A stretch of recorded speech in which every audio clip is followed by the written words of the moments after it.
77 years old. My father's 80, and they're still traveling. We had a family reunion here. We had a church big enough to hold us. Every time at a funeral in the extended family, they can't hold us, of the Wren family. But we established a Wren family enterprise, which all of us, brothers and sisters, put $1,500 a year in dues when we meet as a family reunion. And been doing it for the past 13 years. And this money we have invested in California and other places to help those grands and great-grands scholarship fund, buying books and tuitions and all. Now, we're talking about what we could do. I'm also the superintendent of my Sunday school here at our church. I interact with young people. I'm a part of a drug program that we do prevention and also intervention. It's easier to do prevention than to do rehabilitation. Reason being, we are doing rehabilitation now on the work experience program, present with 87 welfare recipients. And they come in to say to me, my hand is hurt, my head hurts, their back is hurt, their toe hurt. I said, well, you go home and come back tomorrow. You still got to work.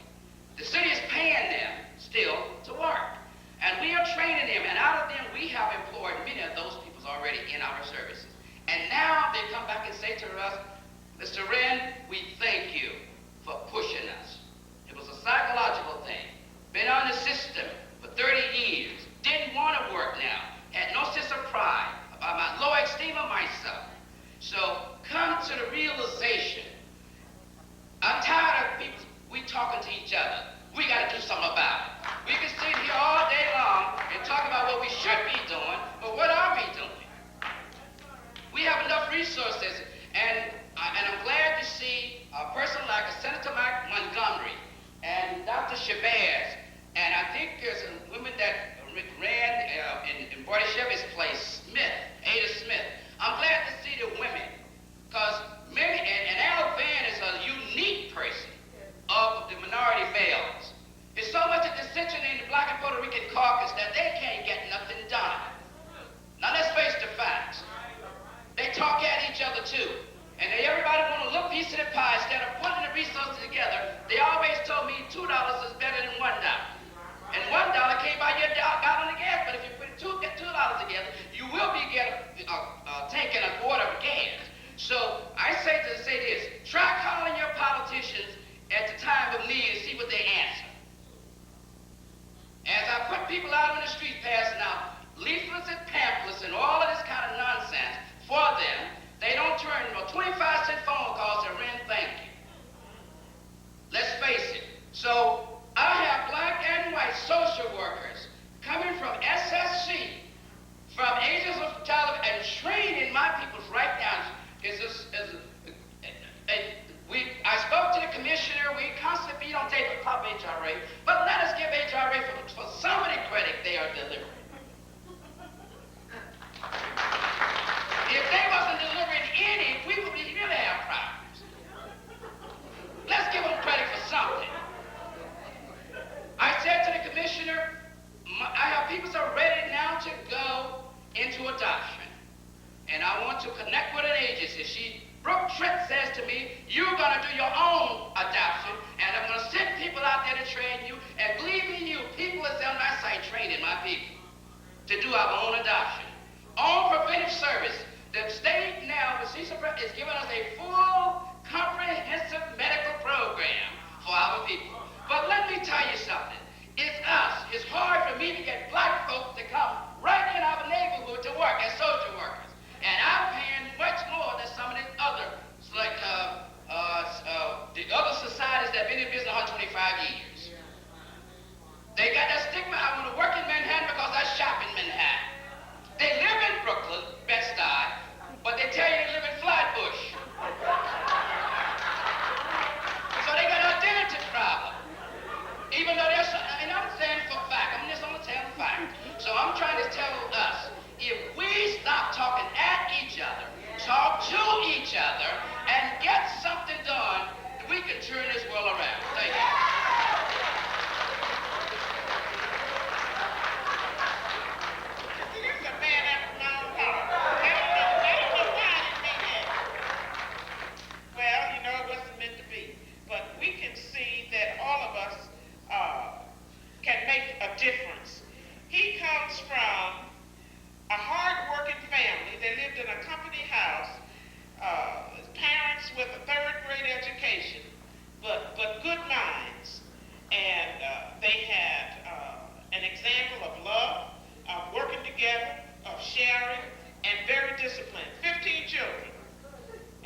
they volunteered my services for this program today. I have 3 of them sitting right over there. I am now going to volunteer their services to whichever group wants them to come out and speak about SSC and their services.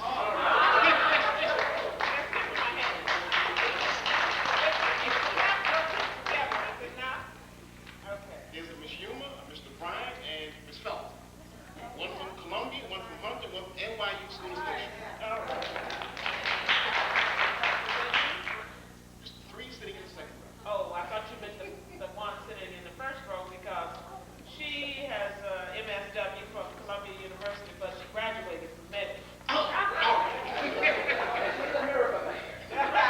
Okay. Now, Woody Red talked about coming from a family of 13. 15. Excuse me, 15, mother and father, 3rd grade education. And see how you pass the end of crossing. I come from a family of 2. Mother and father went to college. Here we are on the same path. All end up in the same bed. That's what I want to talk about.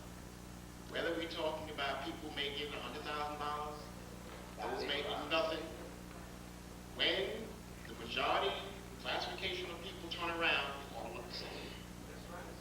So we have to deal with the fact that being you look the same, we have to start thinking alike and pulling together. That's what we hear all about. Now, I'm the director of the Bed-Stuy program, Bed Services for Children. And we have 4 preventive programs within Bed-Stuy. Now, you say, wow, it's a lot of programs. 4.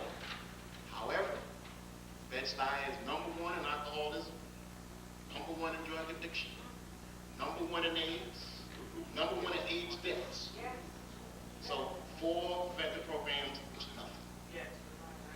The city has made attempts by opening up what they call a home builders program, run out of Brooklyn Community Services, where you put a worker into a home 24 hours a day for 6 to 7 weeks to see if you can do some preventive work. What I'm really seeing is that the gaps in the system are going to remain for 2 reasons. #1, those in power don't give up power without a struggle. #1. #2, if you don't get out the vote, the people in power won't get out of power. So what I'm saying to you, and I'm trying to make this very short, what I'm saying is that one of the best things you can do to eliminate the gaps is every time someone comes into your agency to receive some services, when they ask for services, you give them a voter registration ballot. That ballot will be important. The election is over. There's another election coming up this year. But I'm going beyond that. 1990 is the census. Let's face it, the census takers are not going to knock on everybody's door and say, who lives here? So what's going to happen is the fact that you will be underestimated as to how many people are in the neighborhood. When you're underestimated, the dollars go someplace else. The services go someplace else. By having the people registered to vote, and they underestimate how many people were in your neighborhood, you produce your voter registration statement. Give us back our services, and maybe we need more. That's the best way to eliminate the gaps. Thank you. Thank you very much, Mr. Bell. All of our panelists certainly have enlightened us, and we see that we need to work together. He mentioned that the gap, and eliminating the gap and the importance of voting and working together. And I would just like to say to Mr. Bell that I said to Mr. Wren, when you give them voter registration card, we need probably to have some applications to Medgar Evers College right there so that you can give them the voter registration card, and then we can teach them the importance of using it. And we have certificate programs. They can get their GED. They can also pursue professional studies, all right here at Medgar Evers College. You talked about alcoholism, drug addiction, addiction, AIDS, and AIDS death. You know, that's really severe, is it not? We need to develop programs that really do reinforce prevention, and probably what we need to do while working on one level is start a program in the schools and curriculum development that start teaching youngsters about prevention, because AIDS is preventable. It's a hard time curing. Alcoholism can be prevented, and you need never to use illicit drugs. We know that a lot of people due an illness get addicted to illicit drugs, but we know that one need not become addicted to illicit drugs. Have you enjoyed the panel so far? Yes. Okay. I think it's important that we continue sharing, that we clarify and crystallize our own conceptual framework about what needs to be done, what it is that we can do personally, how we can influence our agencies to do what they need to do, and then how we can reach out and collaborate and coordinate and cooperate with other agencies to do things that we perhaps don't have the manpower to do, but that is being done. And just reaching out sometimes, we can enhance our own program, and I do believe they call it the synergistic approach. We have enjoyed the panel on the biological parent and child. They've given us a great deal of information.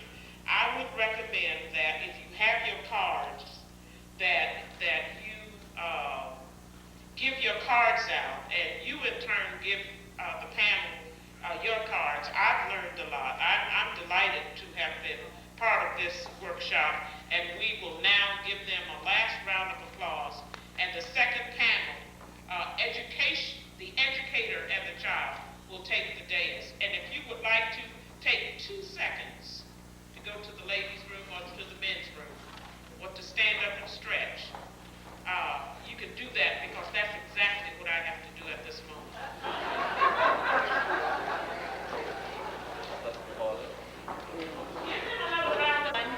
We just don't want you to stray too far away. We are behind in our schedule, and we do have a luncheon speaker who's on a tight schedule himself. So if we can move quickly and do all the necessary things we have to do, so we can start back in about 2 minutes. Please, the next panel, please come up.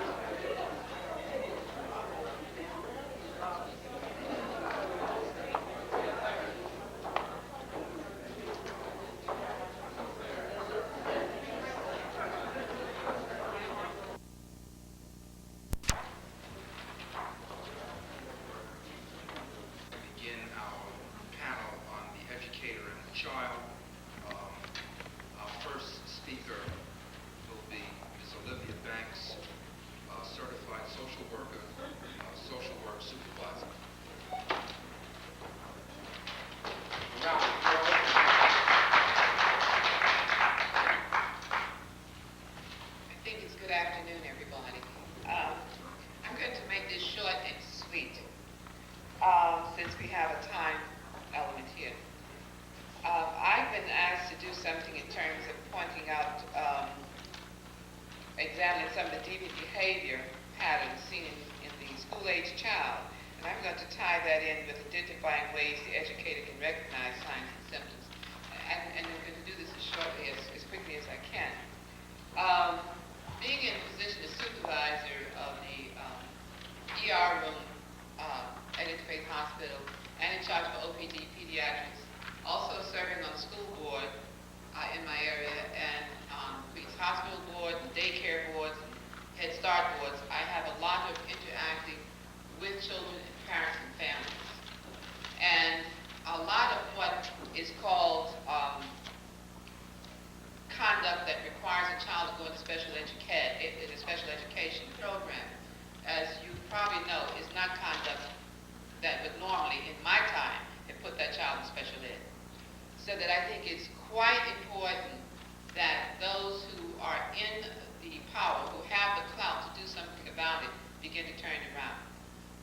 Very quickly, I'm just going to name off some of the kinds of items and move from that. We talk about the hyperactive child, and many of those children who were brought into my office, and I've been there long enough now so that the nurses, when the children are referred to go to some of our areas in the hospital where we would send a emotionally disturbed child, the nurses quickly refer them in and say, just give it a quick look. I don't think this is a child who's really needs that kind of intervention. When you take a history, you find out that these symptoms I'm about to read off to you are all from what is going on in that child's family and home, and which we can alter the dysfunctional behavior in that home. The child's behavior changes almost like magic.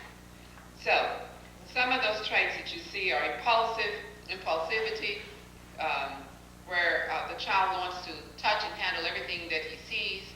Temperamental, he may be aggressive, high-strung, not able to keep still. He's in constant motion all the time.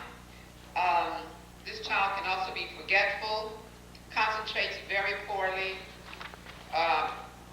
He has a very short attention span, perseverates, and gets, stuck on something and repeats it over and over again. And this may be some persons think because he has at least learned how to do this and get some inner satisfaction out of succeeding, at least in this. When this child is usually called dumb by his classmates and our family.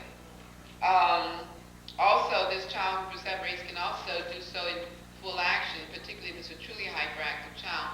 If he's in motion and he's running, he might run straight into the wall because he's unable to stop. Okay.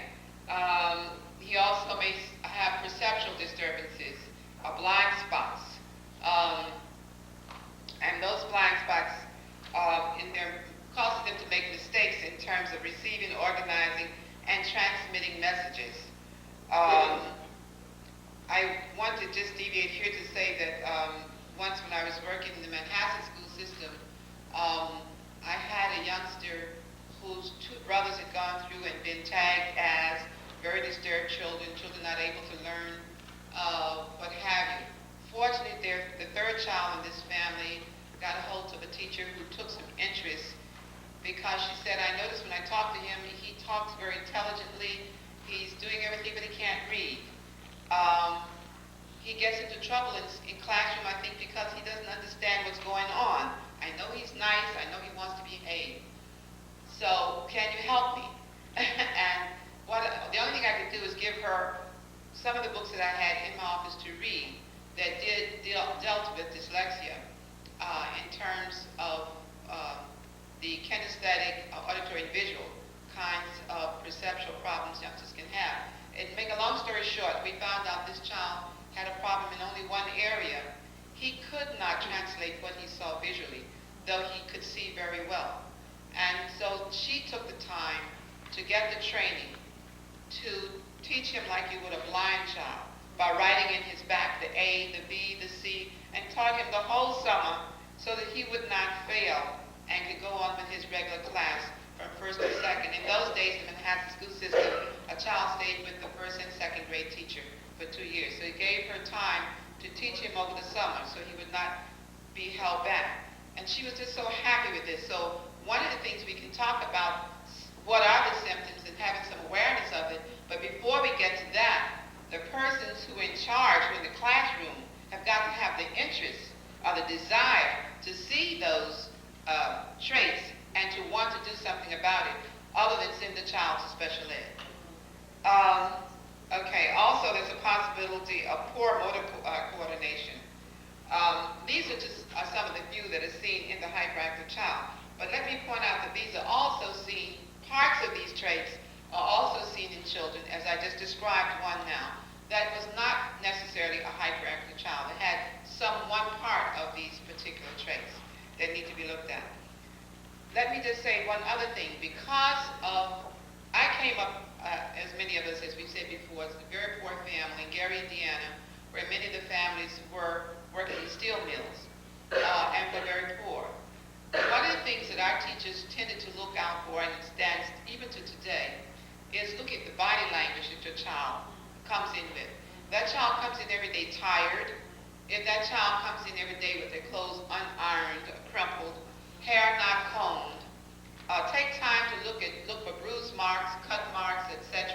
on the child. But again, I go back to, you've got to have a teacher who is interested and concerned. Because until this year, when it became a mandate that all professionals report, not as a misdemeanor, you're going to have to put out $500 and or go to jail for a year, 6 months to a year. This is the first time the Board of Ed has bothered to retrain all of their teachers through the summer so that they would know that now that you don't do it, you can get into trouble. So please look at what's going on. That does not take the place of those teachers that we had who had an inner soul, an inner desire. The gentleman talked about the spiritual self to want to help. A teacher plays many roles, and she's a very important person, and she has your child a very long time during the day, 5 days a week. So this is a very important person, and therefore needs to be taught what to look for, as much as she is to be taught how to teach the 3 R's, okay? And that she must report it. I've had situations prior to now where I had to beg the guidance counselor to please intercede and do the reporting when the child had not been to school for a full month, to please call SSC instead of calling me to make the report. Because if they make the report, they can also add what happens when the child is in school, or a child who comes consistently late and is out of school at least 1 day a week. Another thing I want to point out to you, that there are times when you have certain teachers who send 5, 6, and 7 children or 8 children to the principal's office consistently, or sends them to be referred for special ed. I think the principal should start looking at that teacher, and start trying to figure out what is going on that this teacher keeps sending all these children into special ed. She needs some kind of extra help there.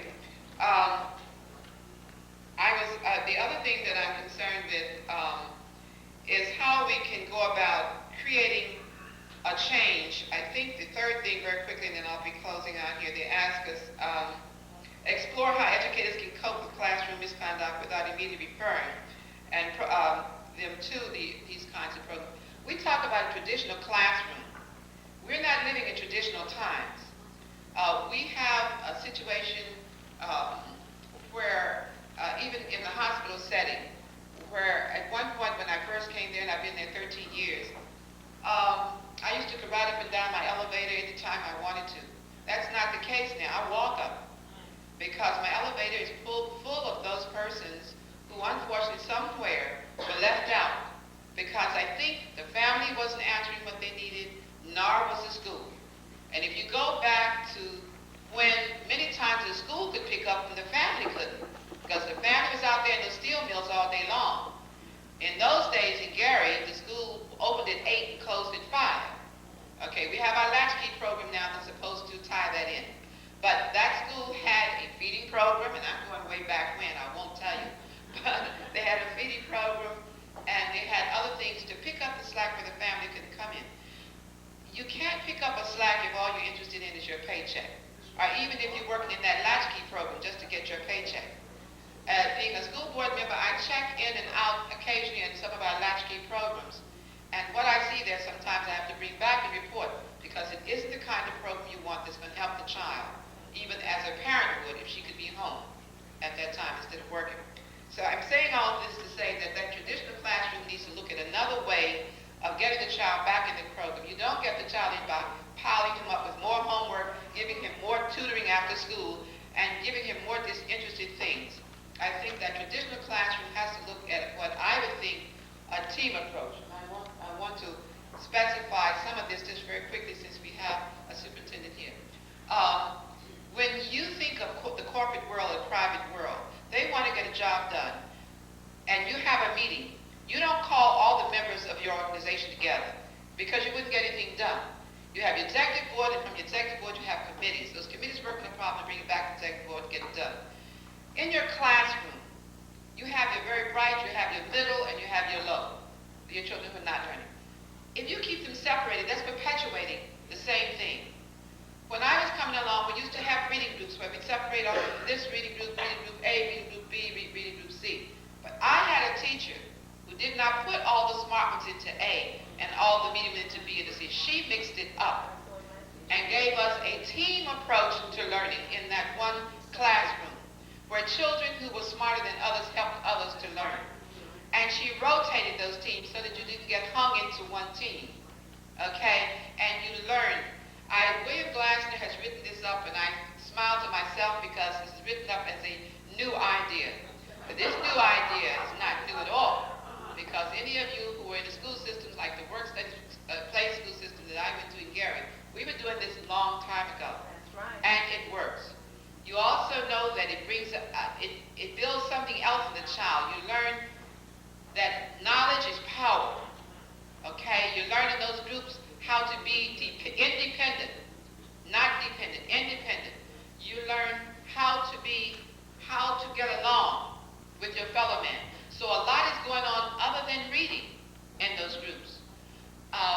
When they come back as a whole, that child who was withdrawn, and this is another child that's overlooked in the school system. In fact, I had a teacher tell me when I called about a particular child who had been referred to my program, oh, he's no problem. In fact, I hardly even know he's in the classroom. She doesn't, because he's not participating, he's not learning, he's not doing anything. Your withdrawn child needs some intervention just as much as the aggressive one who's tearing down the walls. So in that team approach that's broken up the traditional classroom into a classroom that's going to work, that withdrawn child can be helped by a child who's learning. And once he begins to have a little satisfaction that he knows something, a little success feeling will go a long way with that withdrawn child. And he'll start to come out of his shell because he's now become part of a group that's succeeding. And he's going to feel good by himself. And so class, instead of being a boring, uninteresting situation, has now become a self-satisfied situation. He's got some immediate satisfaction that he can take home to mama. Or at least he can internalize and feel, hey, I am somebody because today I did something. So we're going to have to do something about what is called traditional classroom. We're going to have to become non-traditional in our approach to these non-traditional problems that are invading our classrooms and our homes if we expect to get the job done. Thank you.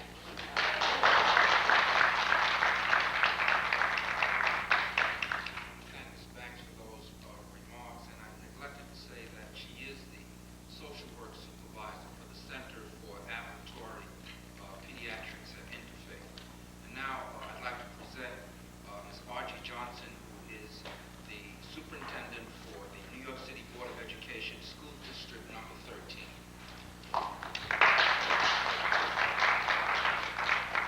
Thank you, Dr. Tobias. I am going to be about 10 minutes because I have an appointment with a student in my office at 1 o'clock. She needs me more than you need to hear me. I want to begin by saying that something that Ron Edmonds, who I feel is the father of effective education, said, and that is that we already know more than we need to know to educate all children whose education is of importance to us. The fact that we have not done so already is because we have chosen not to. There are enough educators out there to educate every child. In my district, we believe that all children can learn regardless of their God-given abilities. It is the responsibility of the educators to make sure that they learn. Let me talk about special education for a while, because I feel very strongly that many of the children who are in special education do not deserve to be there. These are the children who are not tolerant of the traditional classroom that Ms. Banks talked about. They do not sit with their hands in their laps and wait.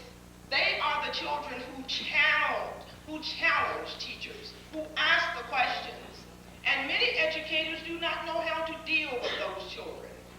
Let me tell you that the children who often are identified as the Ms. One kids or emotionally handicapped students are some of the brightest students extremely bright. Before becoming deputy superintendent of District 13, and now I'm superintendent, I was principal of junior high school that sits in the middle of Bed-Stuy. And I applied for the principalship of that school simply because everyone did not believe that the students in that school could achieve. And I said they can, because they were 99.9% black, sitting in the middle of Bed-Stuy. Nobody expected them to do anything. Children are very funny. They give you back what you expect of them. If you expect nothing, that's exactly what you get. And you know that from when you were a child. Your parents expected you to do and you dare not mess up, at least in my household. I raised my child in Fort Greene, right here in Brooklyn. She's a graduate of Princeton and Harvard and whatever else, and she's a practicing physician. But let me tell you, before they see her as an educated child out of the great Ivy League schools, they first see her color. She tells me regularly of how people will walk up to her and ask her for directions and so forth, while they walk past a string of physicians who happen to be of the other persuasion. They assume that she is a clerk. They assume that she is a clerk. She has had many patients who also, can I call you miss? She said, no, you may not call me miss. You may call me doctor, because I have earned the right. And this is what we must instill in our children, that they are due certain respects. Now, we have programs within the Board of Education to prevent students from going into special ed. We have an ERS program. That's an educational related support services. There are counselors. There are remedial teachers. There are social workers. So when children have problems within the regular structure, you just don't throw them into special education. You provide them with all the supportive services that are available to you. What happens in my district is that I intervene within the referrals that go to special education through my guidance office and myself. I spend a great deal of time counseling students. As I said to you, I have an appointment with a young lady at 1 o'clock because she is not getting along at home for whatever reason. So she came to me, and I'm going to talk with her, and I hope I'm able to help her. I had a young man who lived with me for 2 months, super bright student, graduated from our schools, went to Stuyvesant, wasn't getting along with mom, so I said to mom, let me try. So I took him, and he stayed with me for 2 months, and we were able to straighten him out. And what he has to do for me now is we give him assignments, my daughter and me. He has to send regularly book reports and research projects. And he graduates from school this year, and we are overseeing his application to college process. I say to you that the leadership within the Board of Education, as well as the teachers, have a responsibility to children. In District 13, we insist on that, or you do not remain as part of the staff. We have a dedicated staff, we have a supportive school board, and we believe that children can learn, ought to learn, and will learn if they come through us. All of our schools are performing at or above the national average in reading. All of our elementary schools are performing at or above the national average in mathematics. We have all kinds of differentiated programs for students because what works for one child does not necessarily work for another. If they apply to a program and it's not working, we will change the child's program. It is my responsibility to see that all children are educated who come through me. And District 13 covers Bed-Stuy, Fort Greene, one school in Brooklyn Heights, one school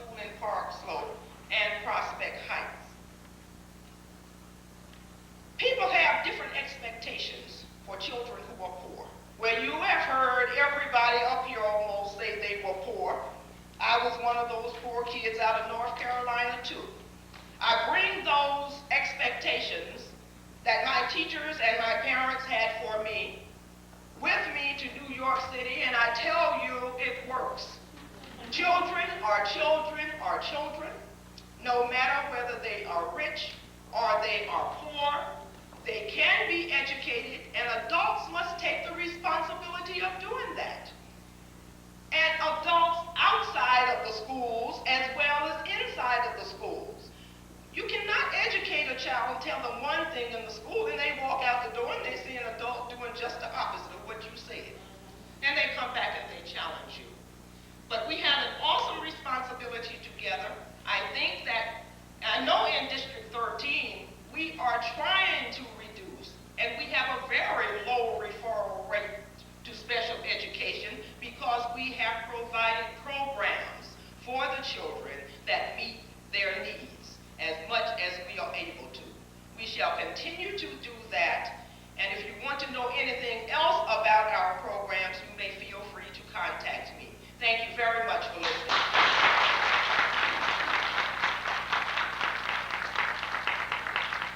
Let's give another hand of applause.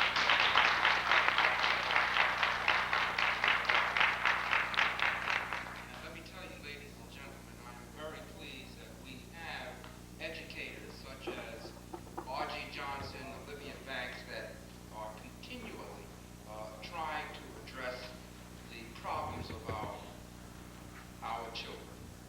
I've asked Dr. Mays to be preempted for a while, and she said, yes, go ahead, Randy, do whatever you have to do. And I thank you very much. The Honorable Harrison Golden is with us, and he's supposed to be our luncheon speaker, but because we're kind of off schedule, we will present him now. And then we will continue with the last speaker of our panel. What can I say about the controller, the Honorable Harrison J. Golden?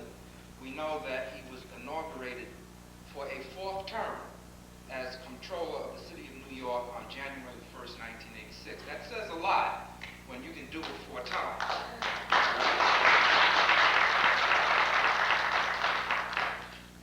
We also know, and one of the chief reasons why we asked him to speak is because he is now looking at the critical issues of foster care and really examining the gaps in that process. So that's very, very important. Just a brief biography. I can't read everything because this is tremendous.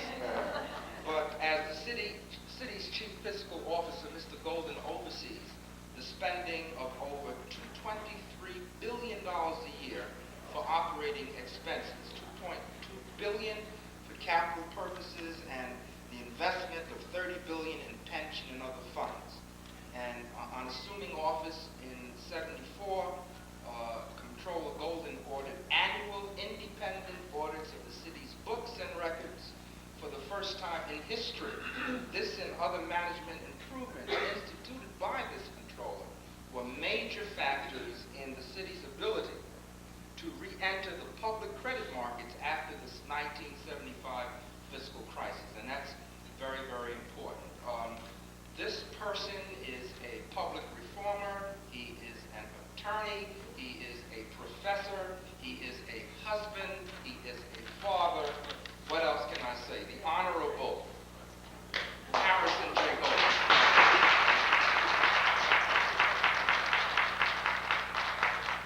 I want to thank Dr. Tobias for the generosity of his introduction. I had hoped and expected that when I addressed you, you would all be sated with full stomachs. And now I know that what I am addressing is growling bellies. Nonetheless, I must tell you that although, as you know, I came in just as we were listening to the extraordinary presentation by the superintendent of School District 13, from my standpoint, I could have listened to Ms. Johnson all day because it was an exciting presentation. I appreciate the opportunity to be with you at this important conference on the critical state of foster care and adoptive services in New York City. that the crisis in children's services has become so grave that conferences like this are necessary is shameful. Nonetheless, that is the situation we face, and I salute the Black Family Foundation, Interfaith Medical Center, and Medgar Evers College for recognizing and sponsoring this forum to address and hopefully help rectify this heartrending problem. Over the past few months, Americans, not just in New York, but from coast to coast, have watched in horror the gruesome and shocking details revealed at the trial of Joel Steinberg. Then came the Jessica Cortez story, which police officials described as, quote, one of the worst cases of child abuse they have ever seen.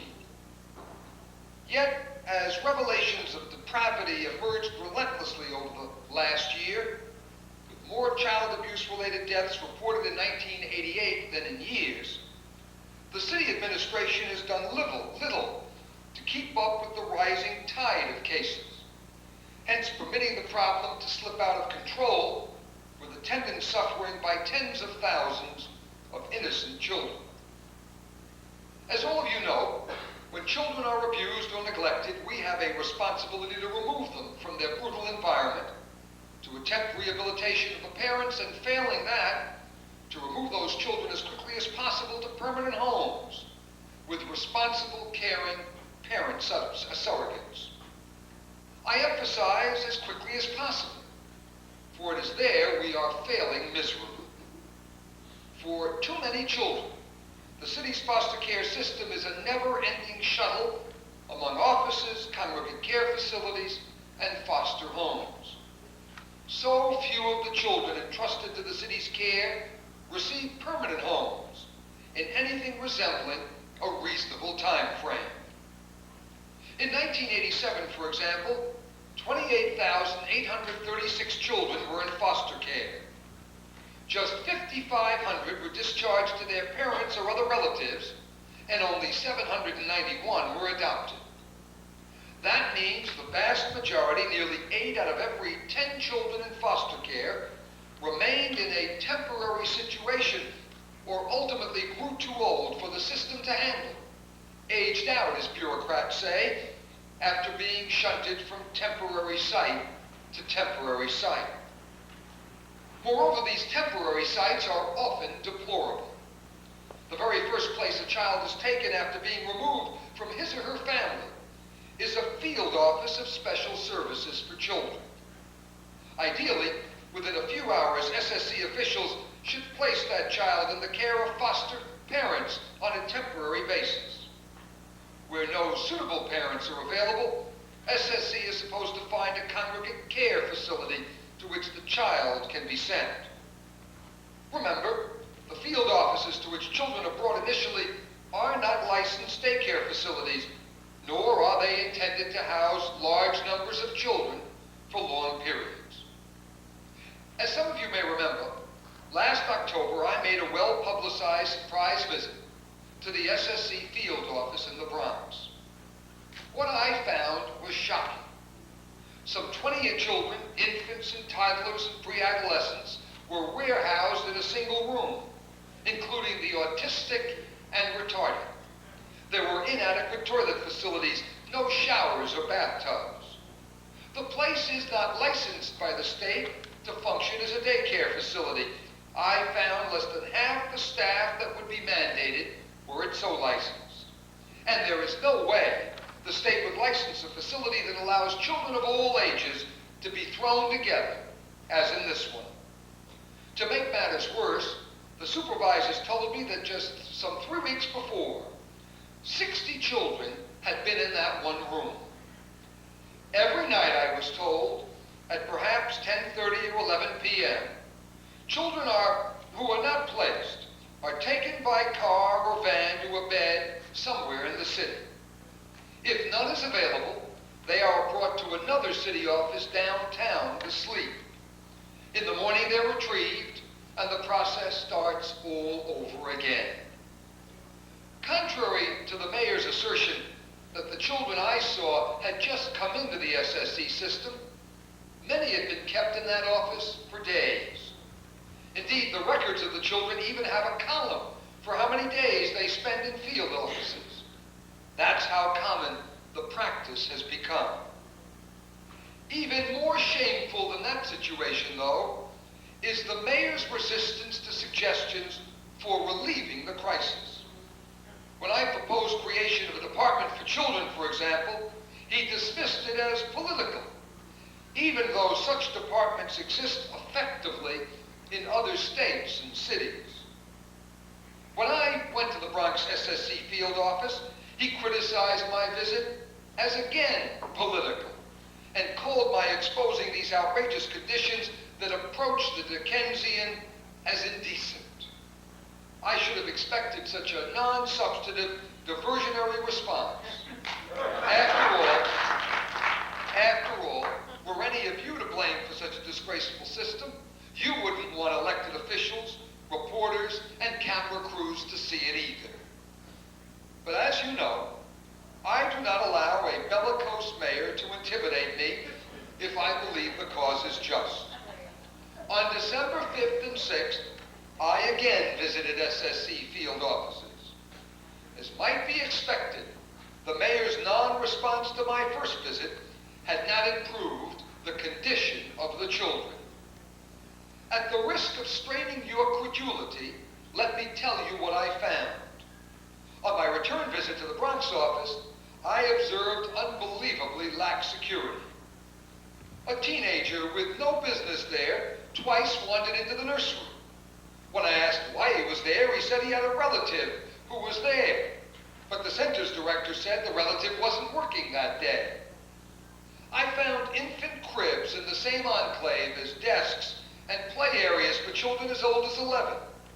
The bathroom is out in the public part of the SSC office, down the hall from the nursery.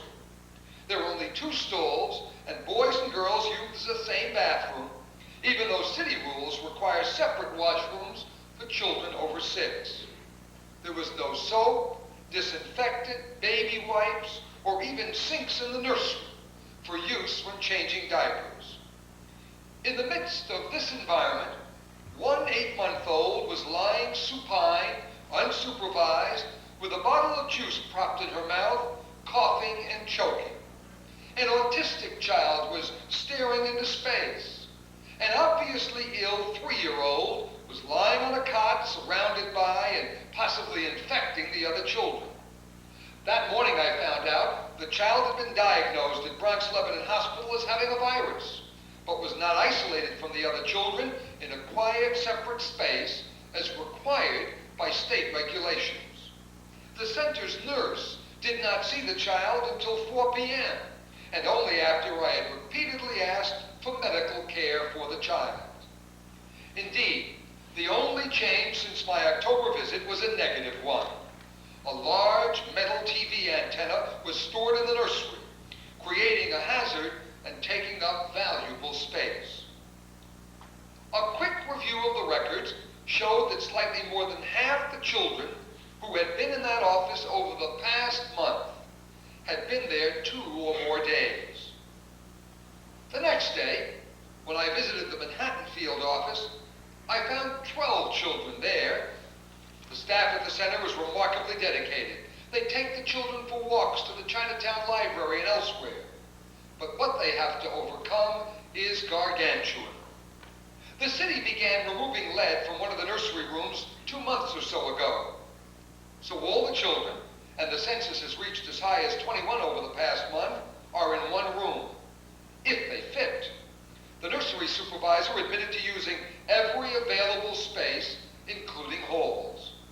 An 8-month-old boy, an 8-year-old boy with cerebral palsy, had been kept in the office since November 1st. While staff attention to the child is extraordinary, they are not therapists. He cannot walk unaided, is not toilet trained, still drinks from a bottle when distressed, and cannot talk. Clearly, the state, too, is not fulfilling its obligation to place retarded, disabled, and emotionally disturbed children. Enough. As some of you know, over the past few months, I have besieged the mayor with suggestions on ways to alleviate the fiasco in our foster care system. He has made it plain that he prefers to dismiss these suggestions as political. Undaunted, I offered my suggestions again, 7 initiatives in all, to the City Council Committee on General Welfare in December. I repeat those suggestions today in the hope that this audience will press the city to implement them. Here then are 7 ways to alleviate the horror I described. 1. Change the financial arrangement between the city and private adoption and foster care agencies. The legal fees involved make it more expensive for private agencies to place a child in a permanent adoptive home than in a succession of foster homes. Until that economic bias is neutralized through a reworking of the schedule of fees the city pays private children's services agency, a child's best interests may continue to collide with the economic deal that is best for the agency. 2. SSC must determine and disclose just how many caseworkers it needs. Although SSC has hired more than 600 caseworkers, it pig-headedly refuses either to calculate or disclose how many it really needs. At my request, the Board of Estimate passed a resolution last spring calling on SSC to complete a study of maximum acceptable foster care caseloads by this past September and achieve those caseloads by December 31. Yet SSC refused to comply with the board's mandate and do the study. 3.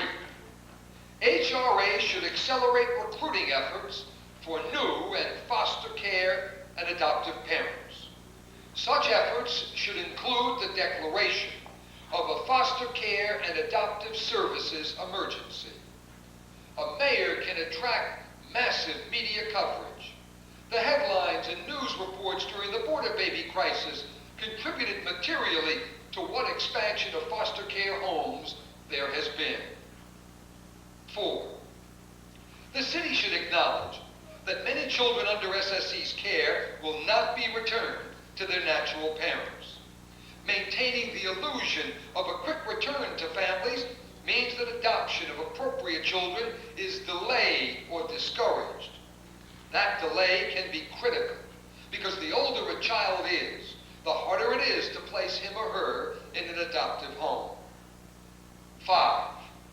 If it is unavoidable for children to stay in city offices, at least SSC should provide facilities that are licensed or that meet licensing standards. Such offices need to be equipped with appropriate daycare staff and adequate toilet facilities, space, ventilation, and nutritious food. Sad to say, HRA's proposed plan, which the agency developed only after the Legal Aid Society filed suit to stop the shuffle of children between days in field offices and nights in overcrowded group homes, says nothing about upgrading field office conditions. Children in these offices have just been removed from their own homes. They surely deserve a suitable and secure environment, even if they spend only a few hours in the field office. And as we've seen, they sometimes spend days there. 6. A 6-month limit should be placed on the time adoptions can be held up, while agencies try to match children with the race, religion, and ethnicity of prospective adoptive parents. Even as we step up recruitment efforts to increase the number of adoptive parents in the minority community, we should recognize that in New York City, there may not be enough matched adoptive parents to go around. There are, however, adoptive parents prepared to love children of other races and religions. It is time to recognize that shuttling children among offices, congregate care facilities, and foster homes is worse than the perceived disadvantages of such interracial or interfaith adoptions. Finally, I call again for the creation of a Department for Children. That is the only way the needs of our smallest and most defenseless citizens can be heard. Even the director of the mayor's own task force on child abuse, Dr. Vincent Fontana, has called for such an agency. Until and unless we get such a department, the multiple layers of HRA bureaucracy will continue to muffle those cries. They will explode into the screams of yet another children's scandal.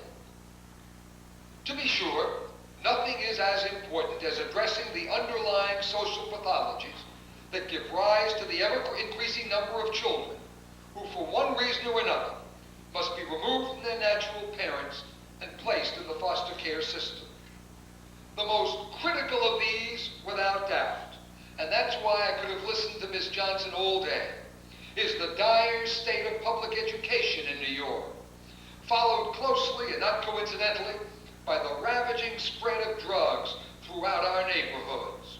Poverty, AIDS, teen pregnancy, and the housing crisis also account for the deep despair and difficulties that lead parents to forfeit their children, either willingly or unwillingly. But until those deep-rooted ills are cured, New York will continue to face an immediate problem: what to do with the children of abusive or neglectful parents like Joel Steinberg, Abigail Cortez, and Adrian Lopez, or parents who voluntarily give up their children for adoption. Hence, I urge all of you to speak out on behalf of our children and help bring about meaningful reform in what is now a deplorable and shameful system. I wish you the best of luck for the remainder of this conference. Thank you very much, and good afternoon.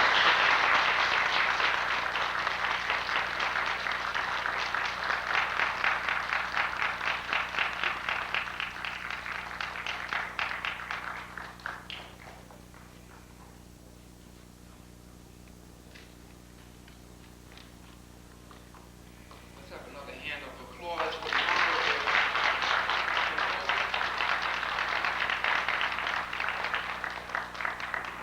Now, for our last speaker for this particular panel, and then we have a wonderful lunch awaiting you. I'd like to introduce my colleague, Dr. Roberta Mays. She currently now serves as Dean of Administration, Deputy to the President of Medgar Evers College, but prior to that, a professor of education, teacher educator, taught within the public school system, traveler, and scholar.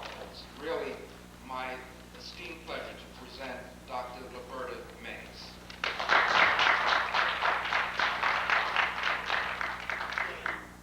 Thank you very much, Wendy. It's a pleasure to participate in today's conference because I know how important it is for all of us to refocus on the education of young children.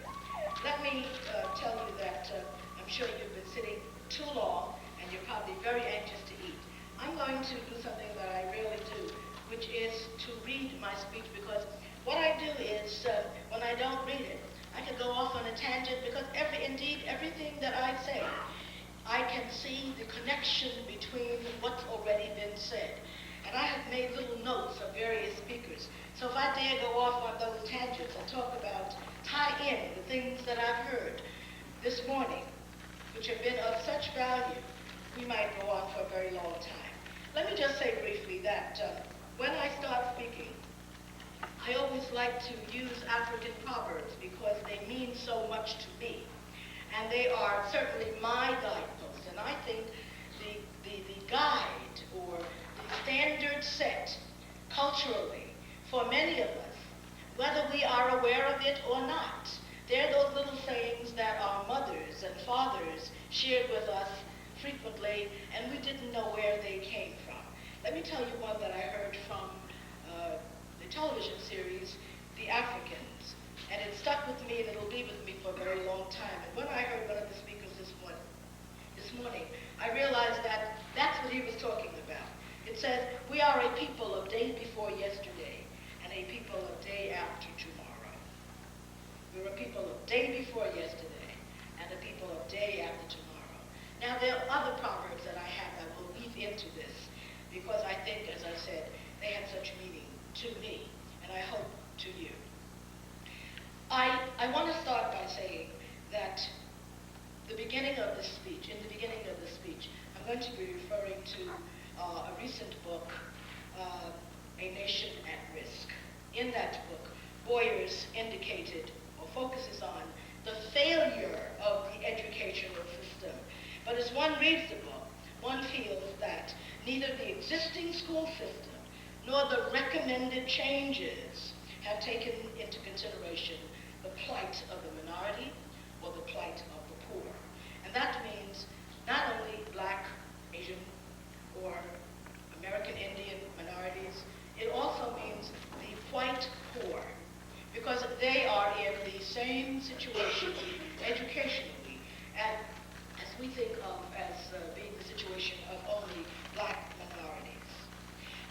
Indeed, in his book, it seems that he's creating a system that gives non-minority youngsters,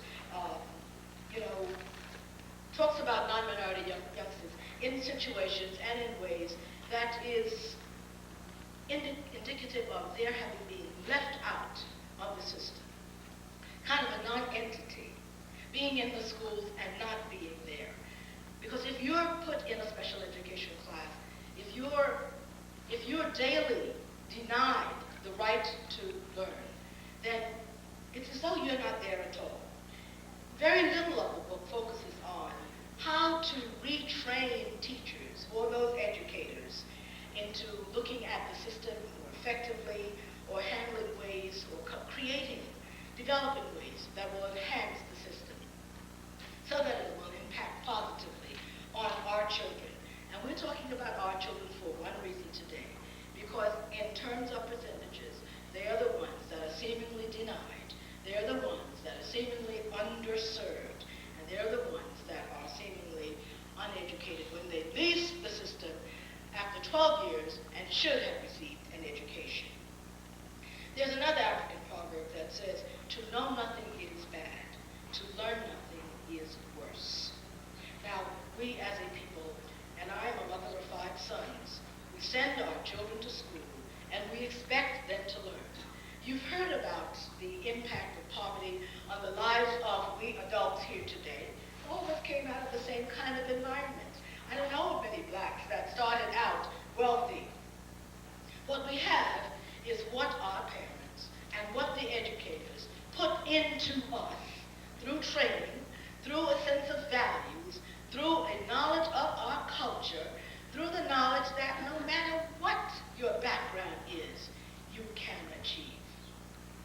I think of another African proverb. Together we aspire, together we achieve. I heard this morning someone talking about the extended family. I've heard other speakers talk about the importance of a sensitivity of educators, a sensitivity of teachers in the classroom. We all know that, and because our children are the ones that are targeted when the reading scores are low, they're looked at when the math scores are low, but never are they looked at in the sense of needing additional resources into those schools to raise those reading scores considerably. I mean, Dr. Johnson, or Mrs. Johnson, the superintendent who just spoke about District 13. All the other districts in this area are not District 13. There are many schools that suffer from the stigma of being the low school on the totem pole, of being the school with the lowest reading scores, the lowest math scores, the highest number of children in special education classes, and with all that, the least resources. I mean, where is the logic? Where is the logic with the Board of Education? I am a former licensed principal in the New York City Public School. I don't know where my services would be best for the school system. I don't know whether it's best to be with teacher education, serving youngsters coming into college on this end, or whether they would be best in the public schools right there where the children are. But I do know that I cannot stop. I know that you cannot stop, because the system, as bad as it's so bad, that it requires the help of all of us, a kind of collective support to provide the resources needed to help those children. It's funny that this conference, on the heels of the birthday of Martin Luther King,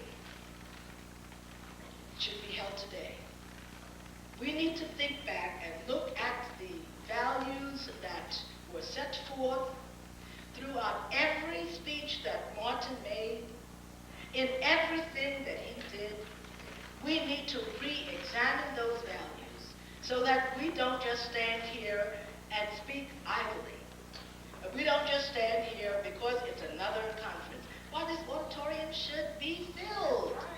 People should be hanging from the rafters, anxious to get in, and collectively think of doing something.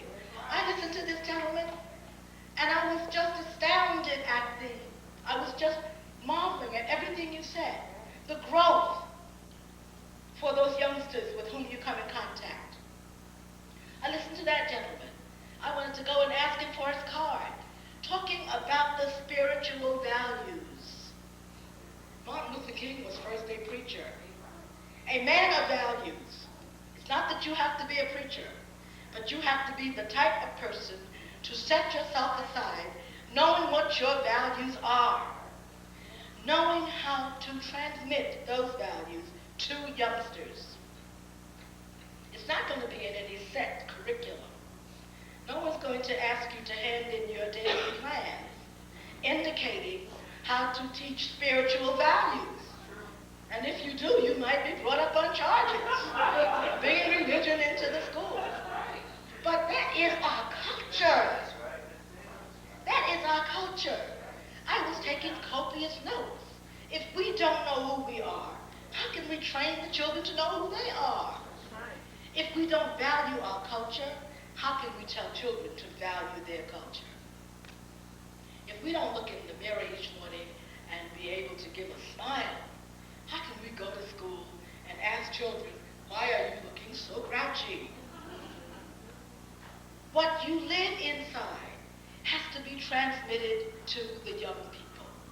And that's how we get in touch, really get in touch, in spiritual touch, with those children who have been categorized as emotionally disturbed, with those children who have been categorized, and I won't say who are, as socially maladjusted. We know that there is something deep inside of them. We know that there is the ability to gain knowledge. We know that they can learn. All it takes is that sensitivity. If you have that sensitivity, then you'll be able to move to develop other things. You can't just stop there and say, I'm a sensitive person. You have to take that, internalize it first, and find ways of transmitting what you've internalized to everyone else. Years ago, we used to have religious instruction. Every Wednesday afternoon, children in the public schools were released at 2 o'clock. When I went to Africa, where I taught, the children have what they call as a part of their curriculum, Bible knowledge. No one's teaching them any particular doctrine, but they are teaching them spiritual values. No one's saying that you have to be a Christian Scientist or a Jehovah's Witness or a Baptist or a Methodist. They're teaching them spiritual values. These African proverbs are nothing more than a part of spiritual values.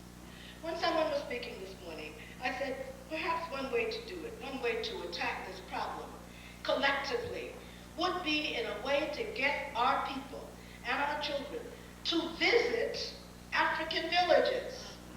You would see the structure that someone spoke of earlier. You would see the respect for elders. You would see how fathers are trained to be fathers. You would see how mothers are trained to be mothers. They each have their own role. The children have their role. The fathers, the mothers, the grandparents, and the elders. We don't see it. On all my trips to Africa, I see very few young people.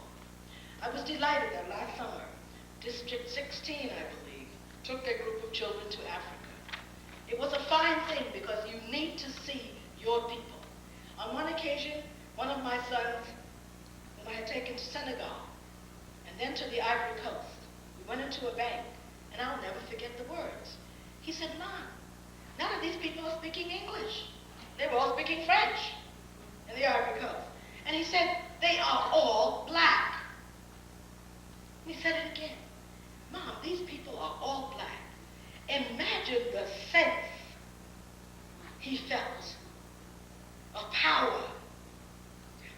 around you get a sense of power when you're in Africa. You really get a sense of power. You are the majority. There is a feeling that you get. Now, I'm very large and very old and have done a lot of things and have moved in and out of a lot of circles. As assertive as I think I am, there are times when I am with people totally of another group that I have to talk to myself. Ruby, you can do it. You are as great. I'm telling you. It's an experience that you feel when you're with a majority of other people. That you have to continue to talk to yourself, to tell yourself you are as important as they are. You know as much or more than they do. It's only that they have told you that you do not know. Seriously, we tell children in so many ways. And we, mothers and fathers, have taken on that same attitude with our children that people in other situations, negative situations, have done.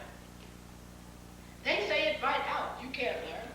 I've been told many times, why were you going for a doctorate? Just stop here. Go get a good job. All of you can think of stories that people have told you. We don't have to go through it. We can exchange these stories, and yours will be greater than mine.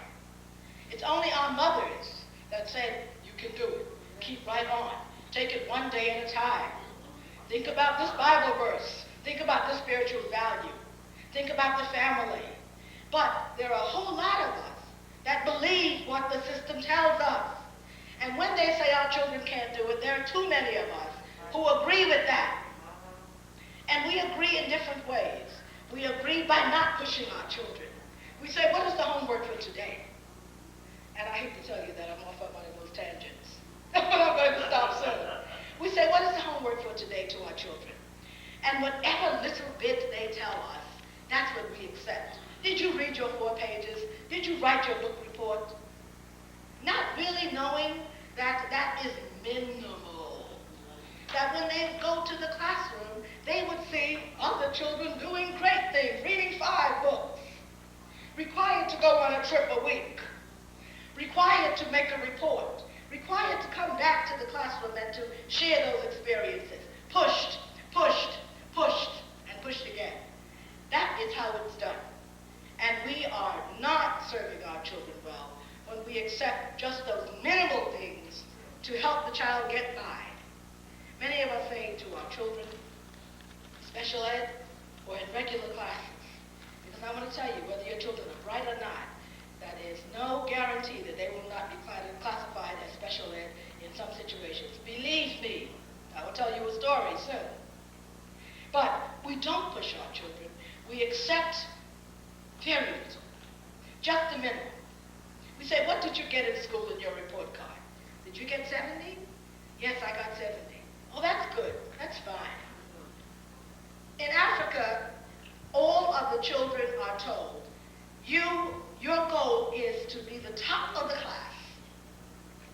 Top of the class. Not third. Top of the class. Everybody strives for that. Because that's where you make it. You know, you don't make it as the underdog. You don't make it that way. You have to be trained to be the top of the class. So when my son called from Howard last week and said, Ma, I passed evidence, and he had been having so much trouble with that one course.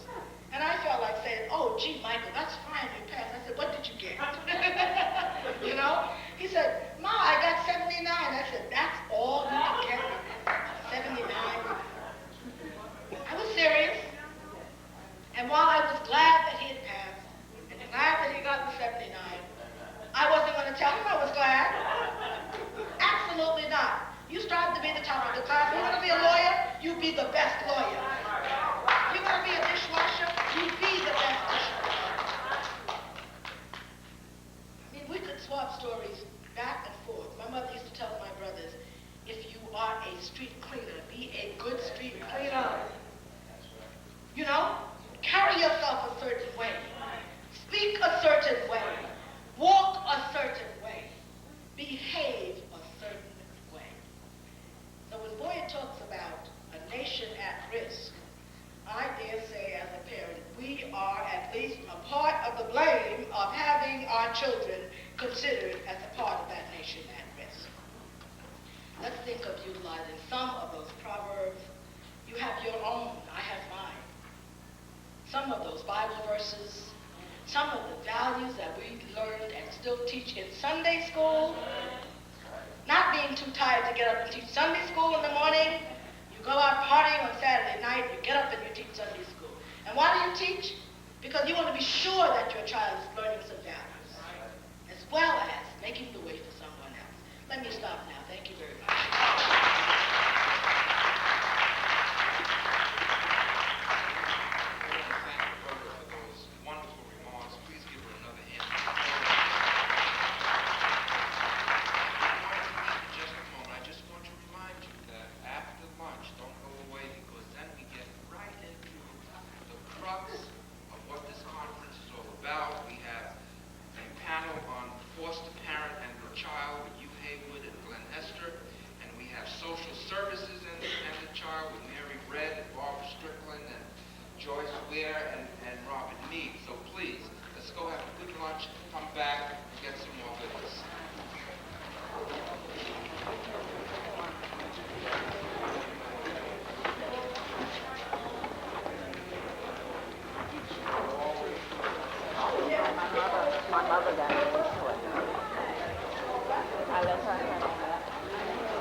Field offices, and we're going to be getting all kinds of recommendations, which I'm sure would be the kind of experience that would help these mothers to get their children back as soon as possible. I want to thank Ms. Dudley for having this one out. I'm sorry that we didn't have more time to prepare for this, but I think just to know that we have this program that is now in start, I think it will be able to do a lot to help the biological parents to get their children back as quickly as possible so that the children will be healthier in being with their own. Thank you.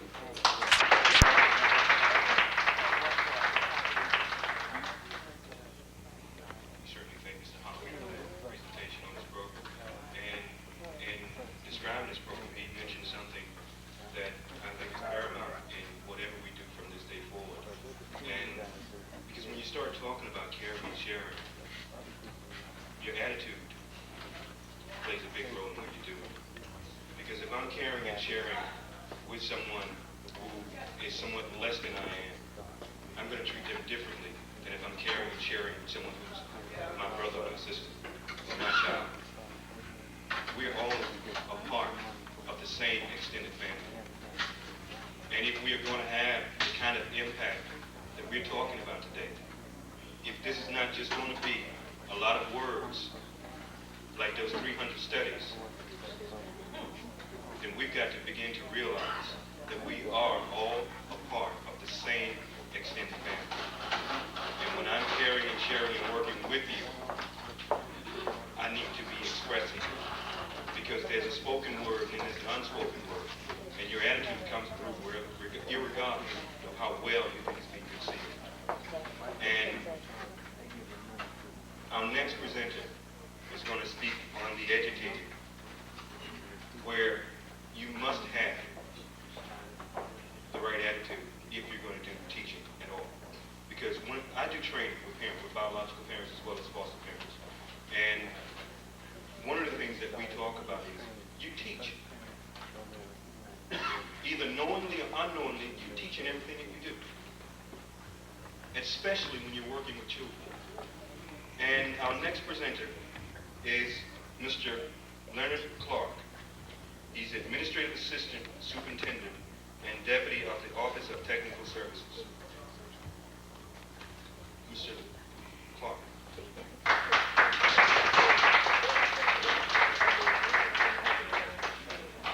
Thank you very much. Good afternoon, ladies. I see some very familiar faces in the audience. But on behalf of the Chancellor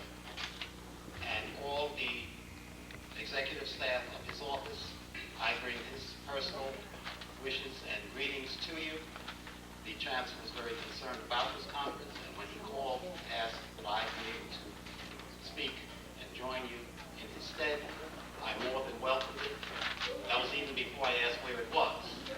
And I'd like to thank Ms. Dudley for inviting the Board of Education to participate in such a worthwhile conference, and to Dr. Corby for hosting at this particular college.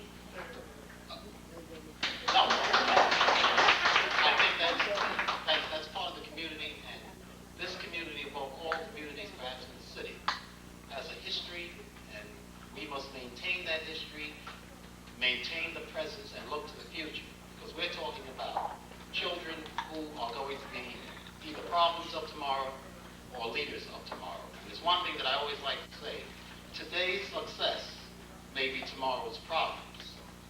Today's problems must be tomorrow's success. That's what we have to hold and take and make a deal with ourselves. Let's make that commitment.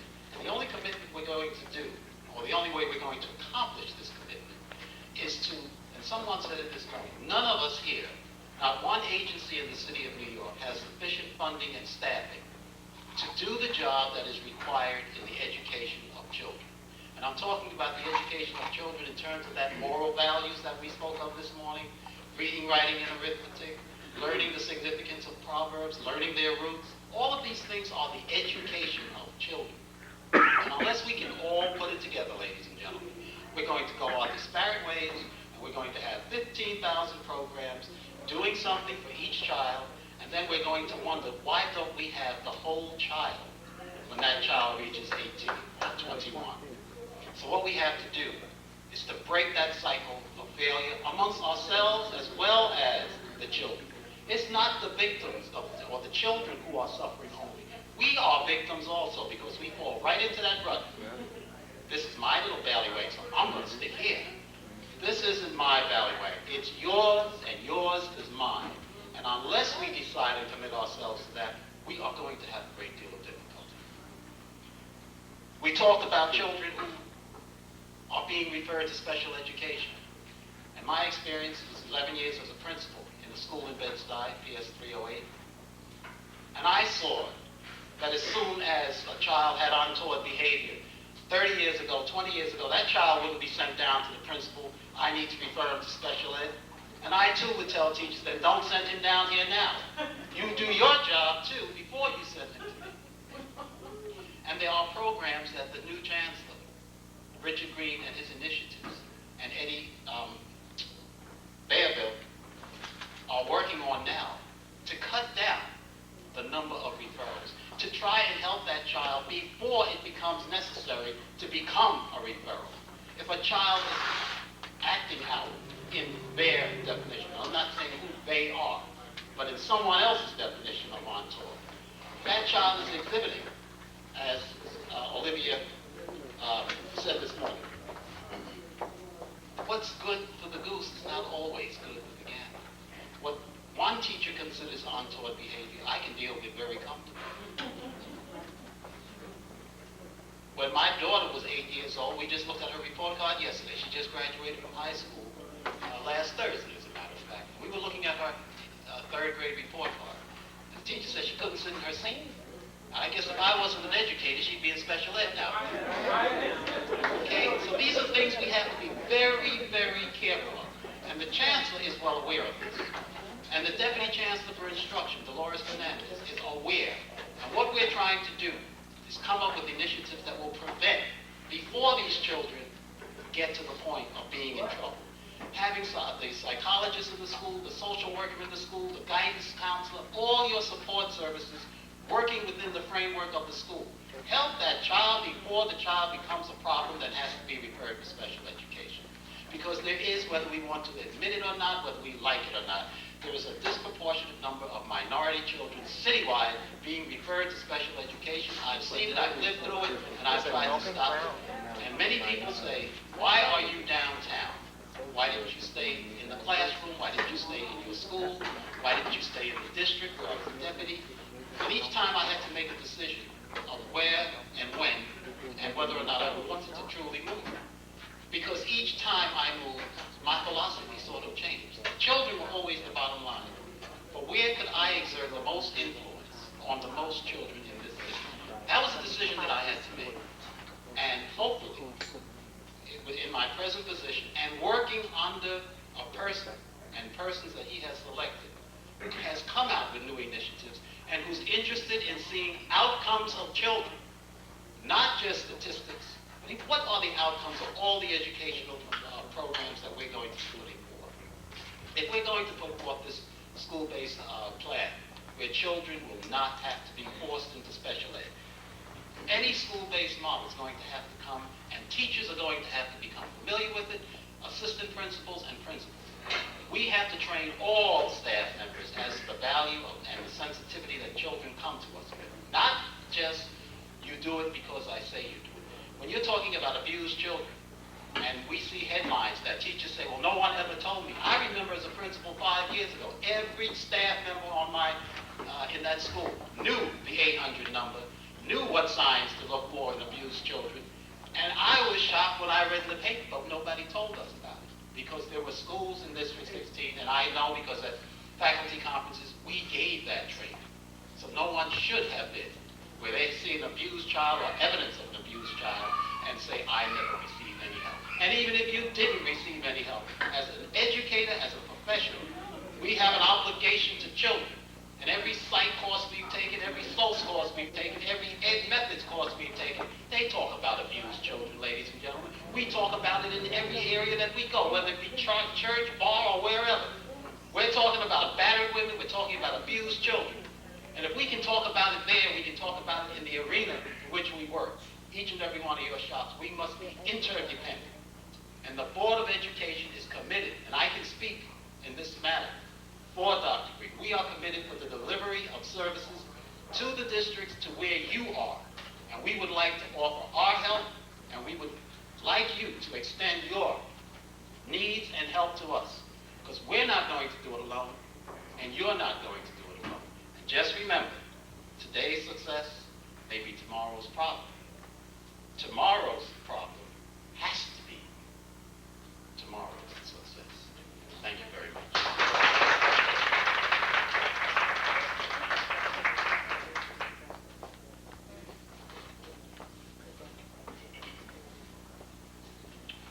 We thank you, Mr. Clark, for that well-timed, well-spoken presentation. And as we move on into the next panel for today, we begin to focus now more on the fact that they are our children. They're no longer somebody else's children. They are our children. And that's what a foster parent is asked to do. To take on that concept and embody it and show how it works. That I'm willing to take somebody else's children into my home and treat them as though they are our children. Because that person is also asked to work along with the biological parent. And we all know why a lot of children go into foster care. Because that biological parent is not so workable at that present time, in that present condition. But what we're asking is that that person will take on our children. And our next panel is going to focus on the foster parent and the child and what that relationship must be like. And it's going to explore services available for the foster parents and discuss the availability of training regarding effective parenting skills and examine the relationship between the foster parents and the biological parents. And the presenter that we're going to have right now has a unique relationship to this particular category. And I'm speaking of Mr. Glenn Hester, who's the Executive Director of the National Association of Former Foster Care Children. He is a former foster child. And I present to you our next panelist, Mr. Glenn Hester.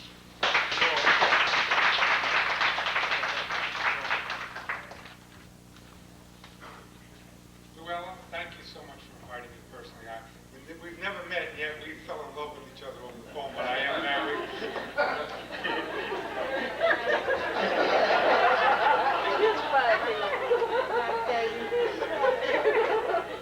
Do me a favor, Luella. I just go on, so if you just go, that means it's time to step down.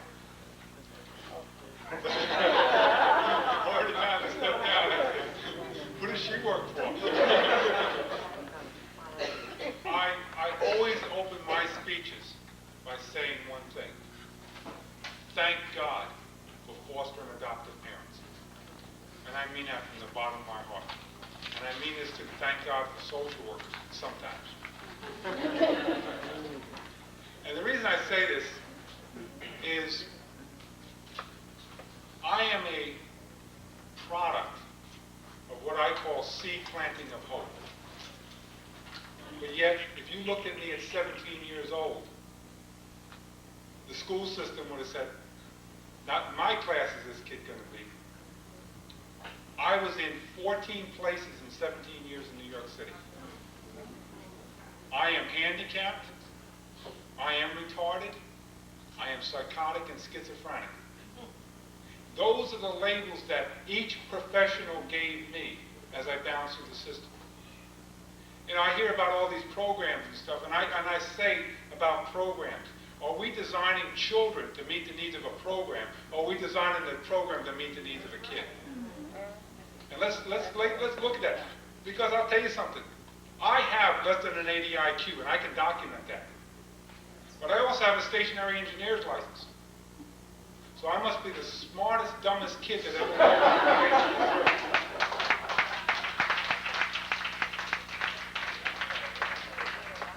You know, who's the woman we talk about, little black poetry or whatever? I was loving you this morning. I saw you. I can pick up the relationship. Yeah, because you know something? I mean, you know, the Arabs have one that I use all the time. And the Arabs say this: if somebody calls you a jackass 3 times in one day, you're supposed to go out and buy a saddle. And you know what? I must have a little Arab in me because I added something to it. And I said, but if you buy the saddle, then you are the jackass. And you know what? For 17 years, I was a jackass. Because somebody told me I was a jackass. Well, I'll tell you something. In front of my house, I got a saddle for sale. Anybody want to buy it to help? I'll give it away. You know, the thing is we look at kids on what's been written about them. And you know something? I'm going to talk about reality. And I'm going to name names. I've been promised one day I'm going to be sued. Well, I'll tell you something. I hope Edmund Gould Services for Children in Lakeside School sues me. Because I want to talk about some reality. I was in a very good foster home from 2 to 8 years old. And by the way, you know the interesting thing is that I left him at 8 years old. And you know what my foster brother is? A professional engineer in air conditioning and heating. You know what my foster father was? A professional engineer in air conditioning and heating. Why did I become interested in air conditioning and heating even though I left him at 8 years old? Because shop was being discussed. You know, family values get passed on. And I'll tell you something, that family passed on their values. And it's an interesting thing is to go back 20 years later, and then there's another person in the family that's called his wife. And she's looking at me and she says, Glenn, you talk like him, you act like him. So I have family in me. But you see, because they were too interested in adopting, we got taken out of that house. And we put in another foster home.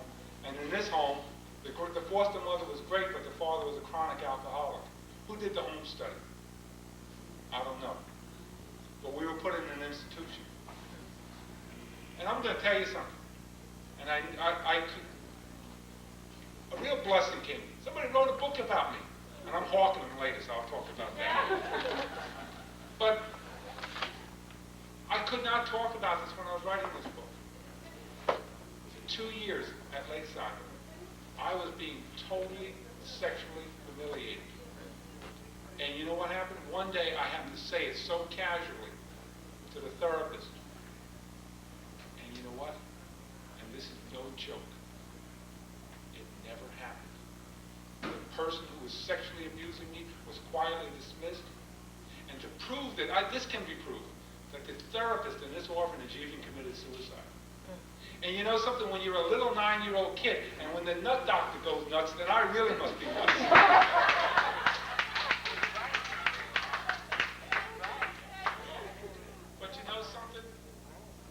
Isolated from the community, and Lakeside is a warehouse, and it's still a warehouse. They isolate the kids from the community.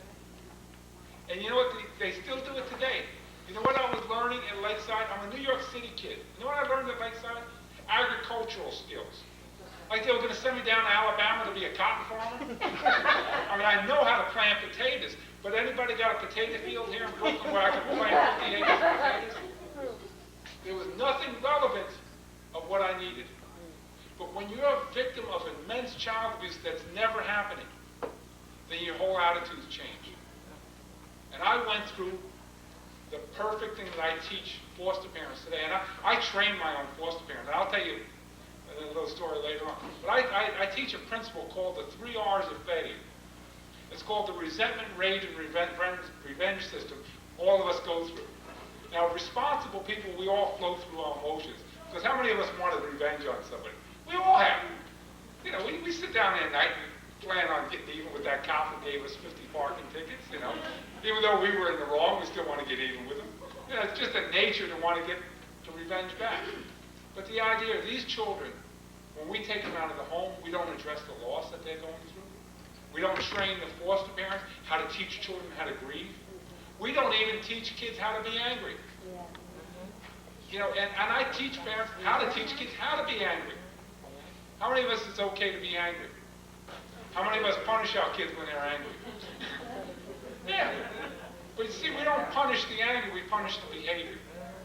And I teach people how to teach children how to be angry. But if we don't deal with that anger, it turns into rage. And rage is nothing more than old anger that never gets resolved. And then when they become teenagers, they start acting out their anger. Yeah. And then, guess what I did? I started acting out my anger. Because I was a victim of sexual abuse. So the system had another answer for me. They put me in a mental institution. And you know, the most interesting thing is I was at Columbia Presbyterian Medical Center Psychiatric Institute, and I got my records as an adult. And the first page said, according to Glenn's behavior, he appears to be a victim of long-term child abuse. Where did that information stay? Did I have a lawyer? Did I have anybody advocating for me? It stayed in the record. And you know how the system treated my child abuse? With stelazine, thorazine, and Mellerin. I spent my whole teenage life in mental institutions.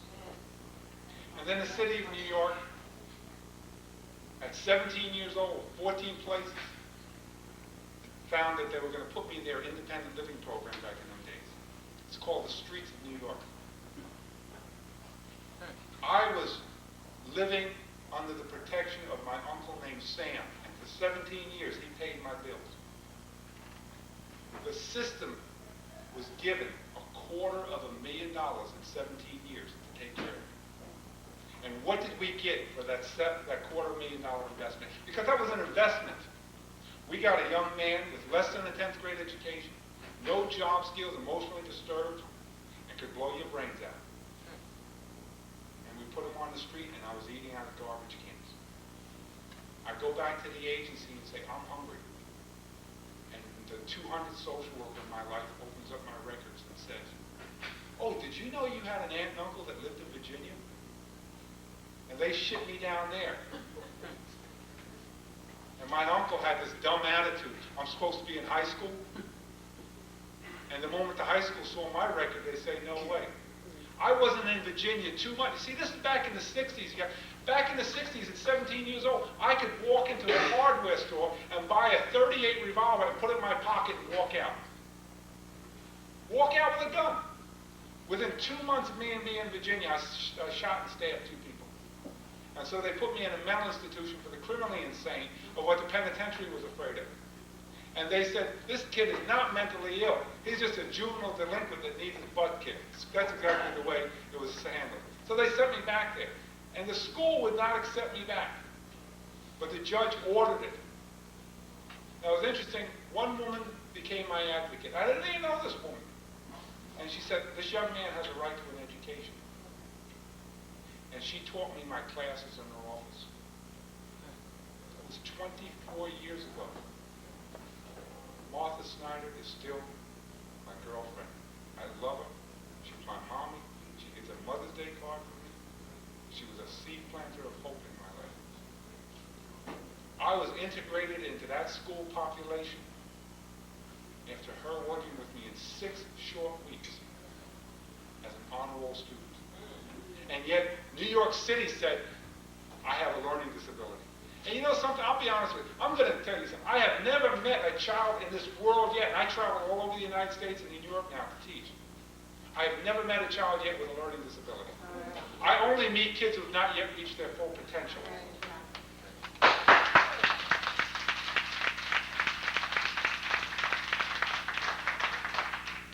Well, what is your potential? You haven't reached it yet. What is your potential? What is your potential, sir? Oh, yeah, but yet we can take a 9-year-old and tell him he'll never amount to anything.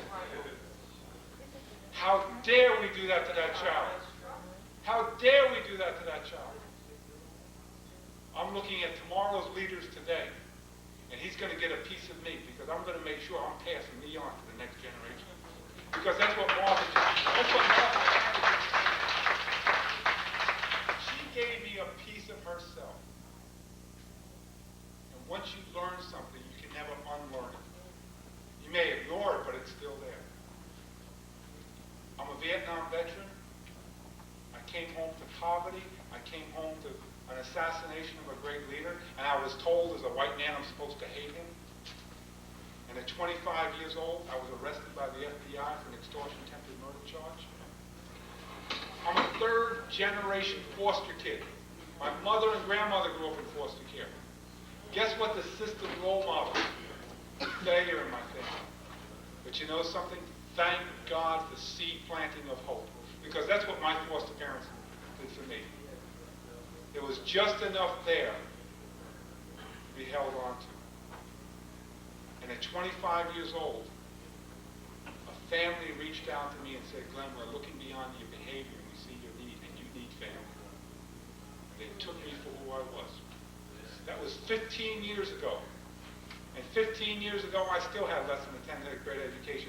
But this time I was married and divorced, already had 2 kids, in trouble with the law. And I was carrying guns with me all the time. What's happened in 15 years? I finished high school. I went to college. I graduated from 6 technical schools. I have a stationary engineer's license. I've had a book written about me. I've remarried. I started a national organization. Oh, by the way, you know what the ultimate of forgiveness for a foster kid is? I married a social worker.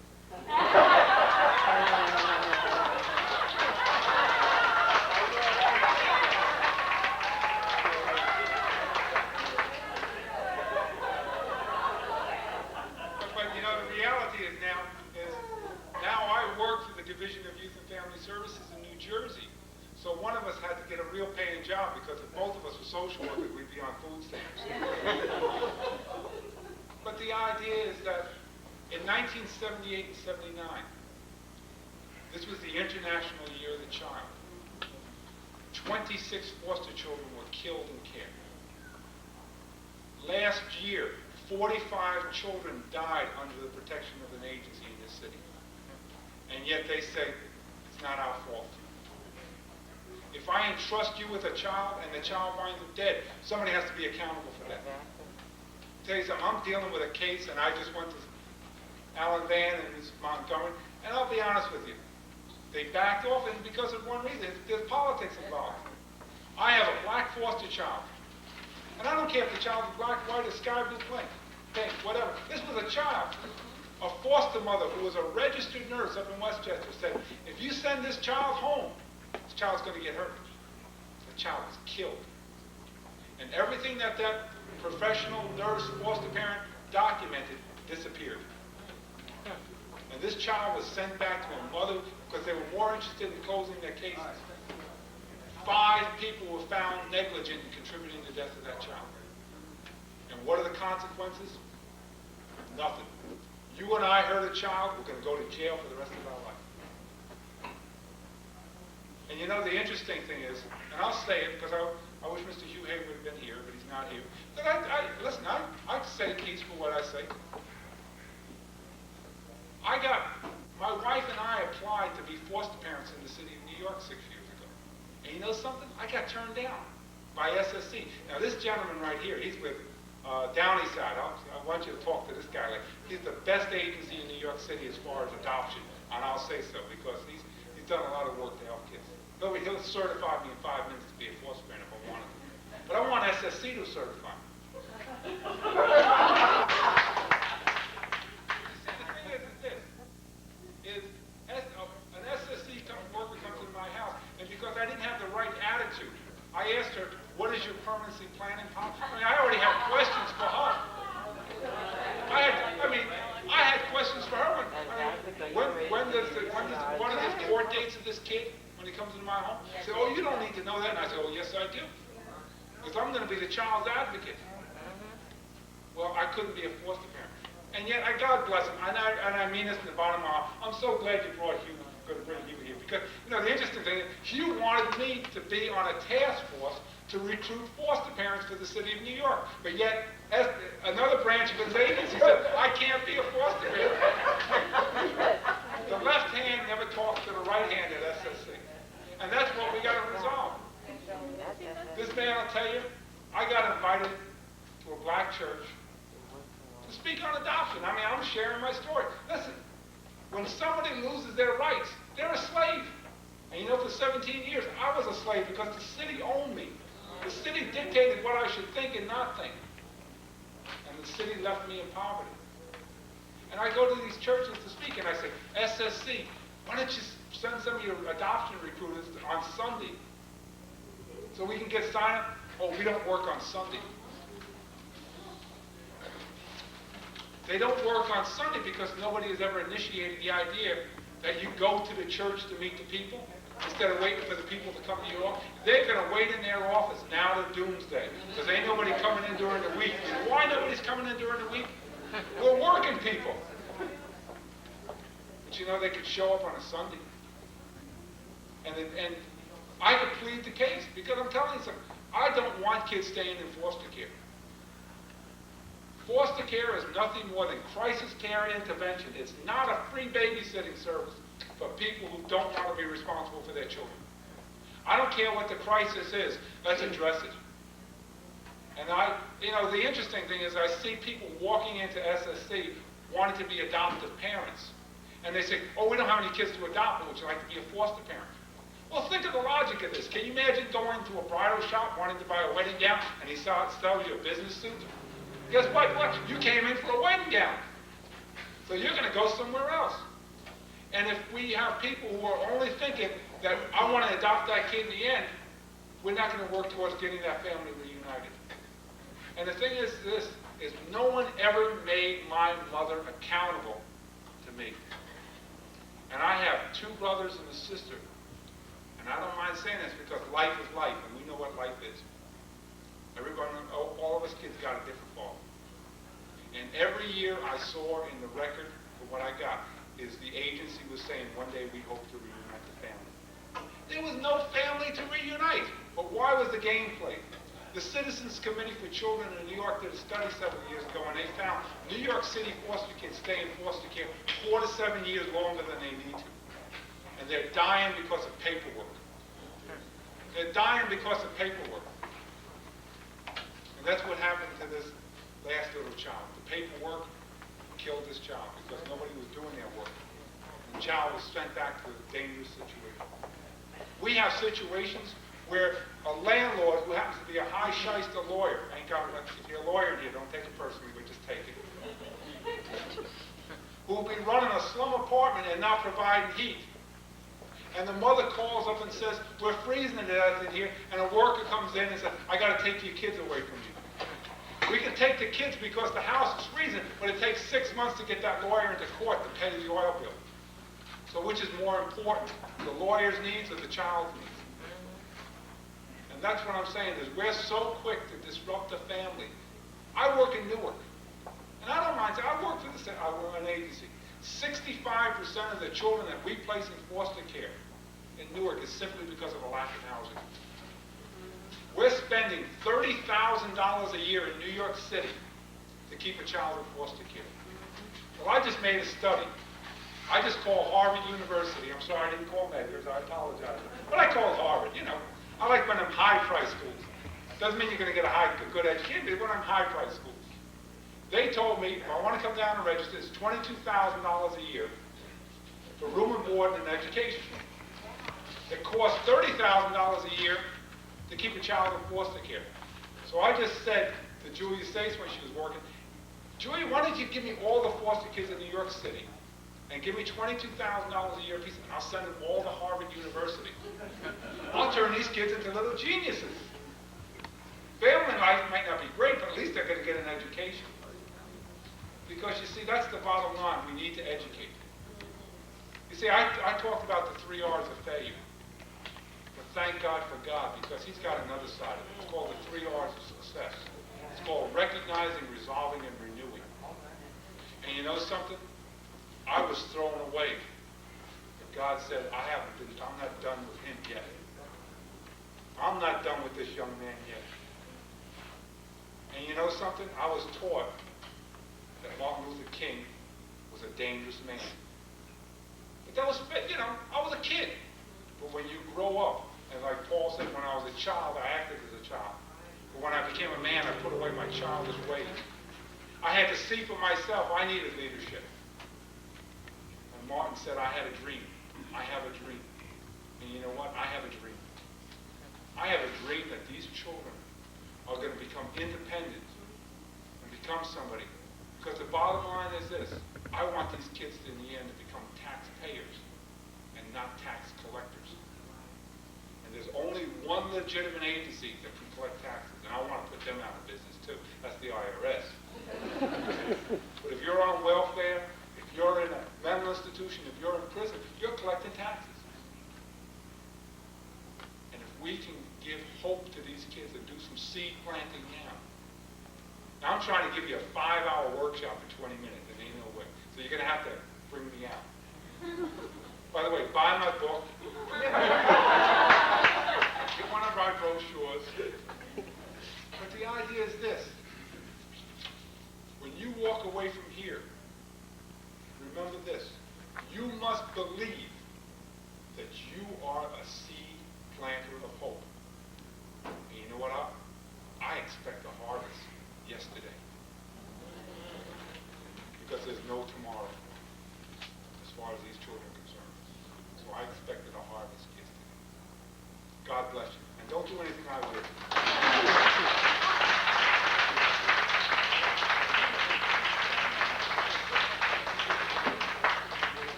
Well, I'm going to give you a challenge. I'm going to give you and Medgar Evers a challenge. I promise you, you give me a freshman student this fall who's a forward foster child. I promise you, I will give him a $500 scholarship, even if it has to come out of my own pocket. But I will give that child $500 to buy his book from the sweat of my brow. Because I want to know that's sweat money. That's not.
Not whose life the system is planning in, but in whose life are you, the individual, planning to see opposed?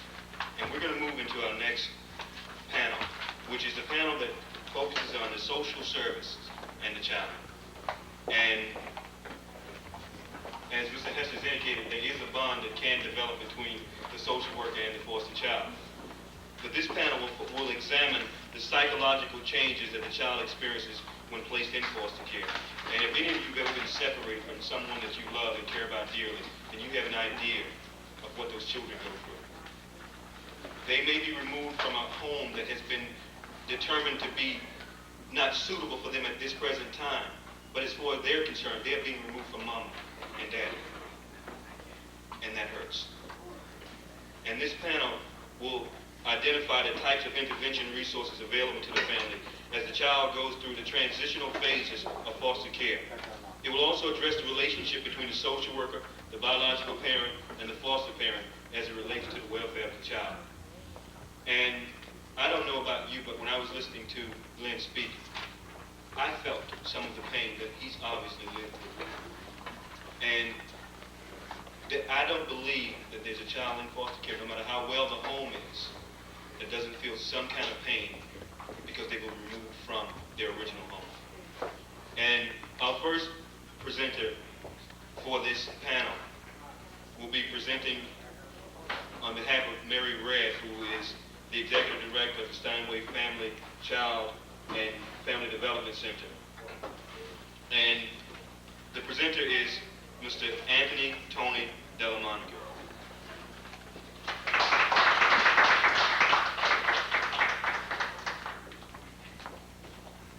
Thank you very much. Mary Red was unexpectedly detained with an emergency and asked me to speak in place. Sure.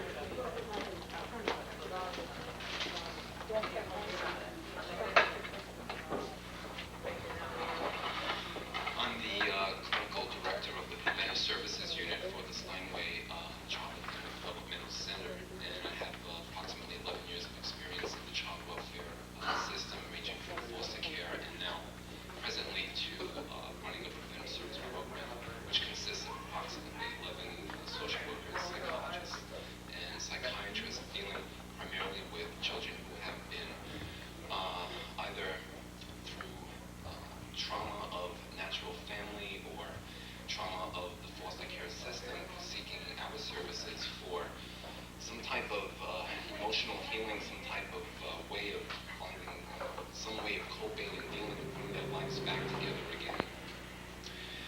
I'm picking up on what was mentioned earlier on, that there is not a child in the foster care system that does not experience some kind of pain, and I cannot underscore that enough. The sense of trauma that a child goes through, whether from infancy through adolescence, begins to express itself in a whole different array of psychological symptoms. I won't bore you with the different clinical terms. I don't think that's necessary. The professionals amongst us will know the different terms.